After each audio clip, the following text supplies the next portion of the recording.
मेहरबानी।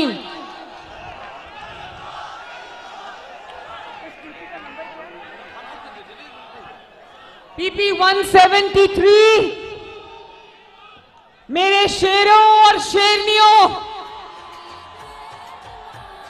बहुत बड़ी तादाद में ये मेरी बहनें बेटियां मौजूद हैं, नौजवान मौजूद हैं, यूथ विंग के लोग मौजूद हैं, बच्चे नौजवान मौजूद हैं, नवाज शरीफ के जियाले मौजूद हैं यहाँ पर। मैं आप सबसे ये कहना चाहती हूँ, मेरे लिए ये हल्का अब मेरे लिए भी नया नहीं है। आप लोग नवाज शरीफ से मोहब्बत करने वाले लोग हो, लेकिन 2013 में जब नवाज शरीफ साहब यहां से खड़े हुए और इलेक्शन पूरे पाकिस्तान में इलेक्शन कैंपेन की जिम्मेदारी उठाई, तो इस हल्के में नवाज शरीफ की कैंपेन की जिम्मेदारी मेरे सर पे आई।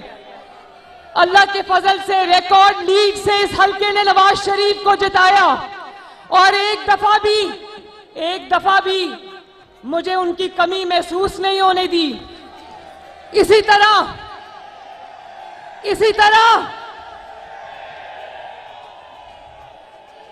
ये नवाज शरीफ साहब ये सब गलियां मेरी आजमाई हुई हैं, ये सब बाजू मेरे आजमाए हुए हैं। और 2017 में जब नवाज शरीफ साहब को एक बेटे से तनख्वाह न लेने पर शर्मनाक वाकया पूरी दुनिया में हुआ और नवाज शरीफ साहब को डिस्क्वालीफाई कर दिया, तो मेरी वालदा नवाज शरीफ साहब ने कहा कि इस हल्के से या मैं आऊंगा या मेरी वाइफ होंगी। अल्लाह ताला का करना ऐसा हुआ कि उनको कैंसर हो गया और नवाज शरीफ साहब को उनके पास लंदन उनके इलाज के लिए जाना पड़ा। ये उस दिन इस हल्के की कैंपेन की जिम्मेदारी फिर आपकी बेटी और बहन मरियम नवाज पर आई और मैं हाथ जोड़ के आपका शुक्रिया अदा करती हूं कि आपने अपनी बहन की लाज रखी। और मैं आज आपको ये याद करवाना चाहती हूं कि वो इलेक्शन, पूरे मुल्क का इलेक्शन एक तरफ था, इस हल्के का वो जाली इलेक्शन एक तरफ था। उसकी वजह जाली क्यों कहती हूं? कुलसूम नवाज शरीफ के मुकाबले में 42 उम्मीदवार मैदान में उतारे, फेक उम्मीदवार मैदान में उतारे और पूरी रियासत ने कुलसूम नवाज का मुकाबला किया। जाली वोट डलवाए, शेर के वोटरों की लाइनें लगी हुई थी, उनको वोट नहीं कास्ट करने दिया गया। लेकिन अल्लाह ताला के फजल से आपने उस दिन भी नवाज शरीफ की लाज रखी थी। और इस बार 2018 में जब नवाज शरीफ साहब को डिस्क्वालीफाई किया, तो यहां से नवाज शरीफ साहब का एक वर्कर खड़ा हुआ, वहीद आलम साहब, उनको भी आपने रिकॉर्ड लीड से जिताया। तो मुझे पता है कि मुझे कुछ यहां पर कहने की जरूरत नहीं है। ये जितने कारकुन आज मेरे सामने खड़े हैं, ये सब नवाज शरीफ हैं। एक बात में नवाज शरीफ साहब ने आपसे पूछा कि आप नवाज शरीफ से मोहब्बत क्यों करते हो। मैंने कल एक वीडियो देखी जो मैं नवाज शरीफ साहब को गाड़ी में बता रही थी। तलत हुसैन जो एंकर है, उन्होंने पता नहीं किसी जलसे में कोई छोटा सा बच्चा 8-9 साल का नवाज शरीफ का झंडा लेकर खड़ा था, तो उन्होंने पूछा, बेटा तुम इतने छोटे हो, तुमने ये झंडा नवाज शरीफ का क्यों उठाया हुआ है? कहता है नवाज शरीफ आता है तो आटा सस्ता होता है।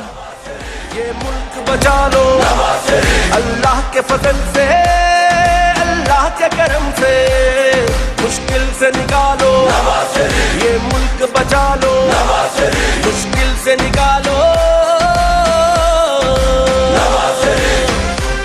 ये हल्का वो है जिसने मुश्किल तरीन हालात में नवाज शरीफ का और मुस्लिम लीग नून का साथ निभाया। लेकिन अब बहुत भारी जिम्मेदारी है लाहौर पर, पाकिस्तान पर। वोट की पर्ची कोई पर्ची नहीं होती, आप सबके मुस्तकबिल का फैसला होता है और वो फैसला आपने बहुत जिम्मेदारी के साथ करना है। नवाज शरीफ का मुकाबला और मुस्लिम लीग नून का मुकाबला किसी सियासी जमात से नहीं है। वो हम 28 मई वाले लोग हैं और वो इस जुमले के अंदर कि हम 9 मई वाले लोग नहीं हैं, हम 28 मई वाले लोग हैं। पूरी दास्तान छुपी है फख्र हमारा अल्लाह के फजल से, अल्लाह के करम से। 28 मई को ये जो शख्स आपके सामने खड़ा है, इसके दुखों की, कुर्बानियों की दास्तानें लिखना शुरू कर दे तो स्याही सूख जाएगी। लेकिन वो दुख उसने क्यों उठाए? वो दुख उसने आप लोगों के लिए उठाए। वरना जो जुल्म और ज्यादती और जबर हम सब के साथ हुए, लोग दिल छोड़ जाते। वो आज भी अगर आपके सामने खड़े हैं और इलेक्शन लड़ रहे हैं और इस मुल्क को बहरान से निकालना चाहते हैं, तो वो आपकी वजह से है। उनको तकलीफ है इस बात की कि रोटी महंगी है, उनको तकलीफ है इस बात की कि आटा महंगा है, उनको तकलीफ है इस बात की कि बिजली के इतने लंबे लंबे बिल आ रहे हैं, इतनी आपकी तनख्वाह नहीं है जितने आपको बिजली के बिल आ जाते हैं। उनको तकलीफ है कि लाहौर में 5 साल घुस बैठी आ गए थे ना। लाहौर, नवाज शरीफ साहब कहते हैं लाहौर में पहचान नहीं सकता। ये वही लाहौर था जहां हर चंद माह के बाद एक नया मंसूबा आता था आपके लिए। कभी मेट्रो बस आती थी, कभी स्पीडो बस आती थी, कभी ऑरेंज लाइन आती थी। आज आके कोई लाहौर में मुस्लिम लीग नून के अलावा कोई लाहौर में निकलने के काबिल नहीं है कि मुस्लिम लीग नून पर तनकीद करोगे तो क्या तनकीद करोगे? आगे की मंसूबा है, पीछे भी मंसूबा है, और सर के ऊपर से भी ऑरेंज लाइन की शक्ल में मुस्लिम लीग नून का मंसूबा गुजर रहा है। याद रखना कि 8 फरवरी को कोई घर में ना बैठे। मुझे हाथ उठा के बताओ कोई घर में नहीं बैठेगा। और खुद भी निकलना, ये ना कहना कि नवाज शरीफ साहब तो जीते हुए हैं, कोई मुकाबला नहीं है, इसलिए हमने अब चलो बहुत है वोट डालने वाले। एक एक वोट इस मुल्क की तरक्की के लिए कीमती है। तो मुझसे ये खवातीन भी वादा करें खवातीन, और आप नौजवान भी मुझसे वादा करो, हाथ उठाओ। मेरे बुजुर्ग भी जो खड़े हैं, मैं बहुत सारे चेहरे पहचानती हूं, सब हाथ उठाएं। आज के बाद कोई घर नहीं बैठेगा, चाहे वो मियां मरगूब साहब हो या बिलाल यासीन साहब के साथी हो। सब निकलेंगे, मोहल्ले मोहल्ले मुस्लिम लीग नून का पैगाम पहुंचाएंगे, और 8 फरवरी को ये फैसला सुना देंगे कि हम 28 मई वाले लोग हैं, 9 मई वाले लोग नहीं हैं।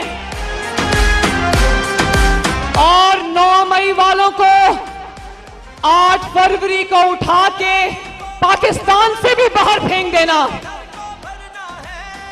वादा